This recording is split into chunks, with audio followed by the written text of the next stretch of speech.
భద్రాచలంలో ఉప ఎన్నికలు వస్తే గెలిచేది బీఆర్ఎస్ పార్టీ అని అన్నారు ఎమ్మెల్సీ కల్వకుంట్ల కవిత. ఎన్నికలకు అందరూ సిద్ధంగా ఉండాలని అన్నారు. కొత్తగూడెం జిల్లా భద్రాచలంలో బీఆర్ఎస్ ఉద్యమకారులతో సమావేశం నిర్వహించారు. కళ్ల ముందే తెలంగాణ ఆగమవుతుందని అన్నారు. అందరం కలిసి బిడికిలి బిగించి పోరాటం చేయాల్సిన అవసరం ఉందని అన్నారు.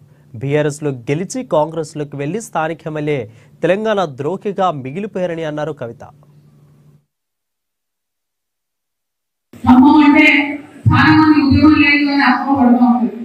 వాస్తవానికి 1969లో ఉద్యోగం పుట్టిందే ఖమ్మం నుంచి. అలాగే హరిబాబు గారు అనేటటువంటి ఒక విద్యార్థి నాయకుడు ఖమ్మంలో నిరాహార దీక్ష కూర్చుంటే ఆ నిపుణులు ఇక్కడ ఖమ్మంలో ఎగినటువంటి నిపుణులు మొత్తం తెలంగాణ అంతా దావానంగా చుట్టుకొని 1969 తెలంగాణ ఉద్యమానికి మరి బీజం పడింది. అటువంటి ఖమ్మంలో మలి దశ ఉద్యమం వచ్చేటటువంటి సందర్భంలో కొంతమంది స్లోగా ఉన్నప్పటికీ ఏ ఒక్క నియోజకవర్గంలో ఏ ఒక్క గ్రామంలో మరి గులాబా కట్టడం లేదనేటటువంటి పరిస్థితి లేదు. కొద్దిగా ఎక్కువ కొద్దిగా తక్కువ అంతే తప్పితే ఖమ్మంలో ప్రతి ఊర్లో కేసీఆర్ గారిని చూసి ఇన్స్పైర్ అయ్యి స్ఫూర్తి పొంది అనేక మంది జెండా పట్టి పనిచేసినటువంటి వాళ్ళు ఉన్నారు.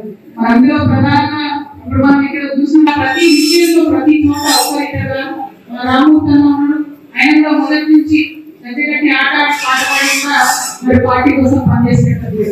ఇక ఒకరు ఇద్దరు కాదు, ప్రతి ఒక్కరిని ప్రతి గ్రామంలో నిజంగా కేసీఆర్ గారు పూర్తి ఇస్తే దానికి లక్షలాది మంది యువకులు ముందుకు వచ్చి పనిచేస్తారు. ఒకటి మనం అనుకున్నాం అన్నారు, నిజంగా తెలంగాణ ఉద్యోగం మొదలుపెట్టారు, రాష్ట్రం వస్తుంది, మన పార్టీ అధికారంలోకి వస్తుందని అనుకోలేదు.